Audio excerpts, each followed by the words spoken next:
Salut à tous, c'est un plaisir de vous retrouver dans cette nouvelle vidéo de formation. Comme convenu, nous allons continuer avec la notion de pointeur. Je vous montrerai les différentes méthodes qu'on peut utiliser pour faire l'allocation dynamique de mémoire et par la même occasion, vous allez découvrir le rôle important des pointeurs dans cette opération. Alors, quand on parle de allouer dynamiquement de la mémoire, ça consiste à demander au système d'exploitation de la mémoire pour y stocker des données. Et par la suite, il faudrait libérer ces zones mémoire au cours de l'exécution du programme. Et deux méthodes permettent, d'accord, de pouvoir faire ça. Nous avons la méthode malloc et free qui est quand même la méthode la plus ancienne. Et nous avons new et delete qui est la deuxième méthode que nous allons également utiliser, d'accord, pour pouvoir allouer dynamiquement de la mémoire. Alors, nous allons passer à un cas pratique. On souhaite écrire un programme, d'accord, qui demande à l'utilisateur d'entrer un nombre de notes. Alors, une fois que le nombre de notes est entré, nous devons créer maintenant un tableau dynamiquement pour stocker les différentes notes saisies par l'utilisateur. Et par la suite, maintenant, le programme doit déterminer la moyenne obtenue par l'utilisateur, puis afficher maintenant les notes saisies ainsi que la moyenne obtenue à l'utilisateur maintenant. Et donc ça, c'est ce qu'on va essayer de faire ensemble. D'accord? Alors, on va s'y mettre rapidement. On va utiliser d'abord la première méthode. Et donc, on va beaucoup plus appliquer la méthode malloc et free pour pouvoir créer le tableau dynamiquement. Alors donc dans un premier temps, j'ai déjà mon code de base qui est au niveau de mon écran, là actuellement de mon ordinateur. Et donc on va commencer déjà pour utiliser actuellement la méthode malloc et free. Il faudrait qu'on puisse inclure également une deuxième bibliothèque. Et donc c'est une bibliothèque de C, d'accord? Donc on va inclure la bibliothèque cstdlib. Donc je remonte et je passe rapidement à l'inclusion. Donc yes include. Je fais appel, d'accord, à la bibliothèque cstdlib. Tout simplement. Alors, une fois qu'on a inclus la bibliothèque, on peut passer maintenant beaucoup plus au codage. On a dit que dans un premier temps, il faudrait qu'on puisse demander à la personne, d'accord, à l'utilisateur d'entrer un nombre de notes. Donc, on va commencer par déclarer une variable. Donc, je déclare une variable de type int que j'appelle nombre, par exemple. Donc, avec nombre, je pourrais récupérer le nombre de notes que l'utilisateur souhaite entrer. Alors, si on entre un nombre de notes et que par la suite, on va pouvoir récupérer les notes chez la personne, il va falloir qu'on puisse créer également un compteur qu'on va pouvoir utiliser au niveau de notre book pour pouvoir maintenant parcourir, d'accord, et récupérer les différentes notes chez l'utilisateur. Et donc, on va créer également un compteur i. Momentanément, ce sont les deux variables de type entier que nous allons créer. Et au fur et à mesure qu'on aura besoin également d'autres variables, on va également les créer tout au long du programme. Alors, si nous avons créé actuellement deux variables de type entier, n'oublions pas également qu'on doit être en mesure, d'accord, de pouvoir récupérer également d'abord, dans un premier temps, créer le tableau de façon dynamique. Et pour cela, on a besoin de créer un pointeur. Mais par la suite, vu qu'on nous a demandé de déterminer la moyenne, il faudrait qu'on puisse faire la somme des notes, récupérer la somme au niveau d'une variable donnée. Et donc, je vais déclarer des variables de type double. Donc, je vais déclarer une variable que je vais appeler somme. Et donc, au niveau de somme, je vais pouvoir récupérer la somme des différentes notes, d'accord, saisies par l'utilisateur. Ensuite, j'aurai une variable que je vais créer, par exemple, que je vais appeler moi, d'accord, qui va me permettre de pouvoir récupérer, d'accord, la moyenne déterminée obtenue par l'utilisateur. Et pour terminer, je vais maintenant créer un pointeur, d'accord, qui va bien sûr pointer vers un réel. Donc, j'appelle mon pointeur note, tout simplement. Et donc là, j'ai créé les premières variables dont j'aurai besoin pour pouvoir quand même être en mesure de pouvoir effectuer, d'accord, les actions qu'on m'a demandé. Et donc, dans un premier temps, je vais rapidement commencer par récupérer déjà le nombre de notes chez la personne. On peut déjà se rassurer que l'utilisateur va entrer un nombre de notes au moins 2, d'accord. Donc, on peut déjà rapidement faire un petit do while. Et donc là, je vais rapidement mettre un cout.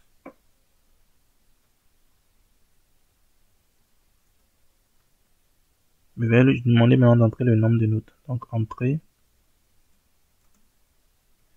le nombre de notes. Voilà, tout simplement. Et donc là, on pourra maintenant récupérer. Donc, je fais un cin, bien sûr. Mais je récupère ça au niveau de la variable nombre. Et donc, pour se rassurer rapidement que l'utilisateur, d'accord, entre bien sûr un nombre de notes qui est différent, donc qui est supérieur à 1, parce qu'on veut au moins qu'il entre au moins 2 notes. Donc, on doit avoir au moins un nombre de notes qui soit égal à 2 ou supérieur à 2. On va rapidement définir la condition.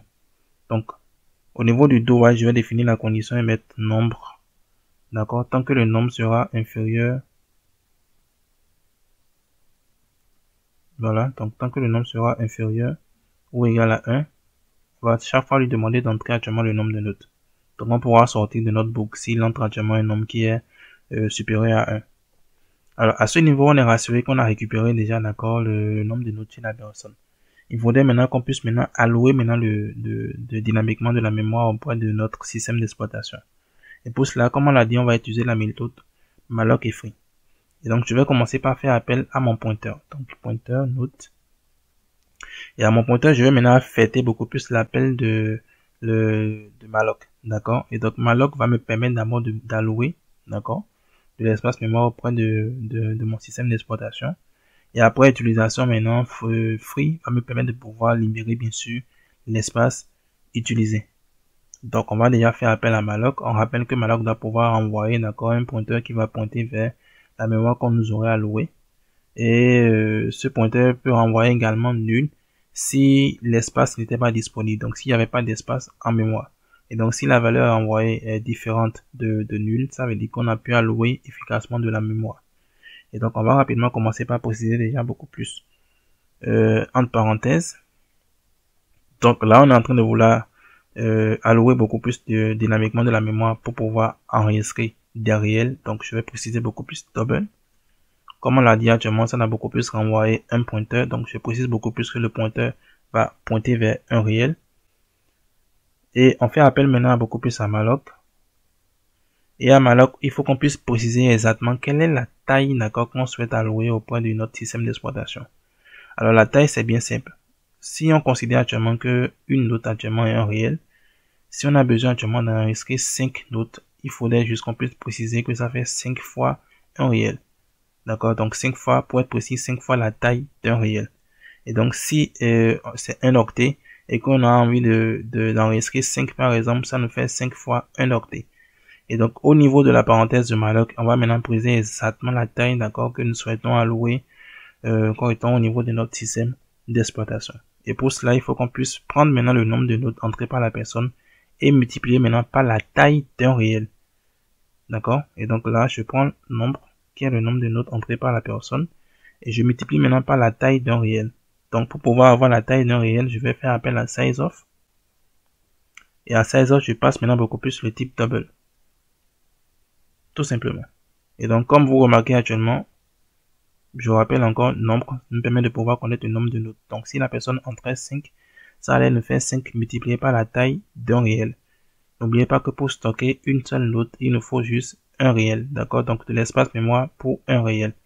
Et donc, le nombre de notes multiplié par la taille d'un réel nous permet de pouvoir enregistrer toutes les notes que l'utilisateur aurait saisies.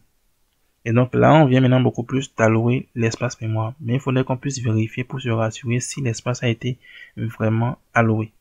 Et donc là, je fais rapidement un if. Je fais appel à mon pointeur. Et donc si le pointeur est égal à nul. Donc comme on a dit, si le pointeur est égal à nul, alors ça veut dire directement que la mémoire n'a pas été allouée. Donc soit la mémoire est insuffisante. Donc on peut déjà afficher rapidement.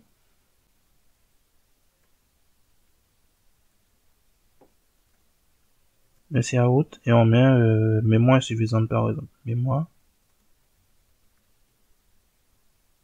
insuffisante. Tout simplement. Et donc on va continuer là. Actuellement c'est dans le cas bien sûr où on n'a pas pu allouer efficacement de la mémoire. Maintenant dans le cas contraire, donc on met un else. Et donc dans le cas contraire actuellement ça veut dire que on a pu allouer efficacement de la mémoire. Et donc là on peut maintenant passer à la récupération des différentes notes chez l'utilisateur. Alors, au fur et à mesure qu'on va récupérer la note, on va également effectuer la somme de ces différentes notes. Donc, je vais commencer par mettre ma variable somme, d'accord, à 0. Et je vais faire maintenant appel à une boucle. Donc, je fais appel à la boucle for, qui va me permettre de pouvoir parcourir beaucoup plus, d'accord, mon tableau et enregistrer maintenant les différentes notes. donc le compteur i. Donc pour i allant de 0, d'accord, à i, bien sûr, inférieur au nombre de notes entrées par l'utilisateur, j'incrémente le i. Et donc là, maintenant, je peux maintenant beaucoup plus écrire maintenant mon cout qui va me permettre de pouvoir récupérer.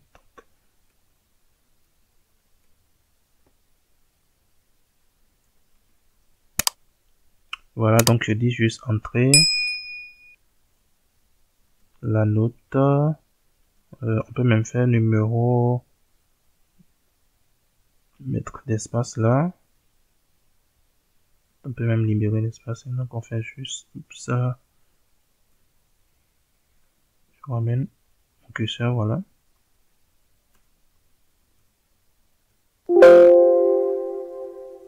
Voilà. Et donc on peut entrer juste, donc ça fait entrer la note numéro i plus 1, tout simplement. Et donc quand le i sera égal à 0, ça va nous afficher entrer la note numéro 1. Quand le i sera 1, ça va nous afficher entrer la note numéro 2, ainsi de suite. Donc on peut mettre également un 2 points. Donc je mets juste un 2 points. Tout simplement. Et donc là, on peut faire maintenant notre scene.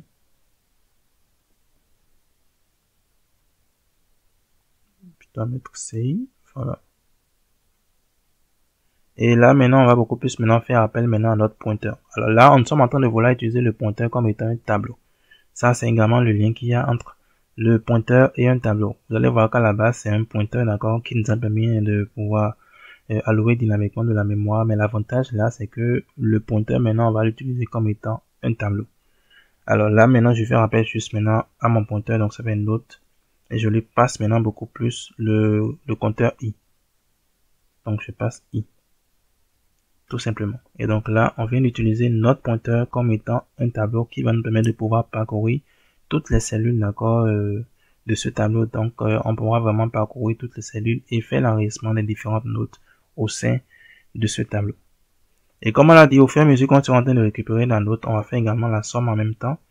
Donc la somme sera égale à la somme plus la note entrée par l'utilisateur. Donc on peut faire déjà somme plus égale et note i tout simplement. Donc la note entrée par l'utilisateur. Et donc quand on sort maintenant de la boucle for, on est rassuré qu'on a entré d'abord, d'accord, qu'on a récupéré toutes les notes au niveau de notre tableau créé dynamiquement, mais qu'on a également effectué la somme. Et donc là maintenant on peut déterminer la moyenne. Donc moi va juste prendre maintenant la somme, d'accord, divisé maintenant par le nombre de notes, tout simplement. Et là, maintenant, on peut beaucoup plus maintenant afficher, d'accord, les notes saisies par l'utilisateur ainsi que la moyenne, comme on l'a demandé au niveau de la consigne. Donc, je viens rapidement là, je fais rapidement un cout. Je peux déjà prendre le cout qui est ici. Voilà. Et donc, je vais commencer dans un premier temps par afficher les notes saisies par l'utilisateur. Donc, on peut faire les notes saisies sont, d'accord.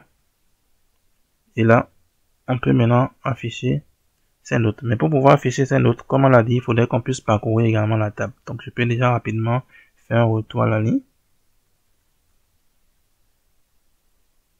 Et faire appel actuellement à une boucle for. Donc, je parcours encore avec mon compteur i.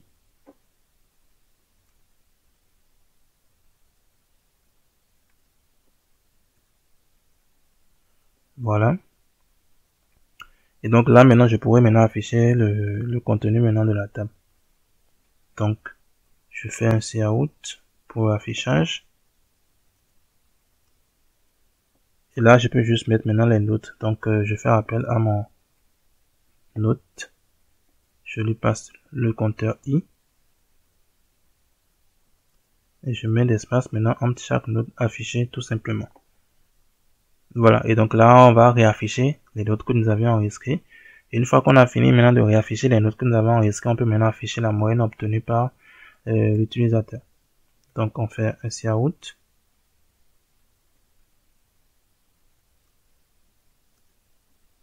Et là, on peut afficher la moyenne obtenue.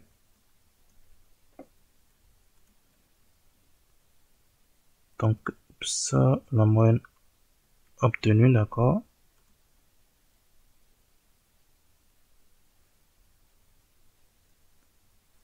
Tout simplement moi. Voilà. Et donc là, on vient d'afficher actuellement la moyenne. Alors, jusque là, actuellement, on a été en mesure, d'accord, de pouvoir récupérer les notes, déterminer la moyenne. Et donc, une fois qu'on a terminé, il faut qu'on puisse libérer maintenant la mémoire que nous avions allouée. Ça, c'est très important. Quand on vous alloue la mémoire, vous devez vous rappeler pour pouvoir libérer également cette mémoire après utilisation. Et donc là, on fait appel maintenant à free. Et on lui passe tout simplement notre pointeur. Donc, on lui passe tout simplement note. Point virgule. Très bien. Et donc là, actuellement, on a été en mesure, d'accord, de pouvoir efficacement, d'accord.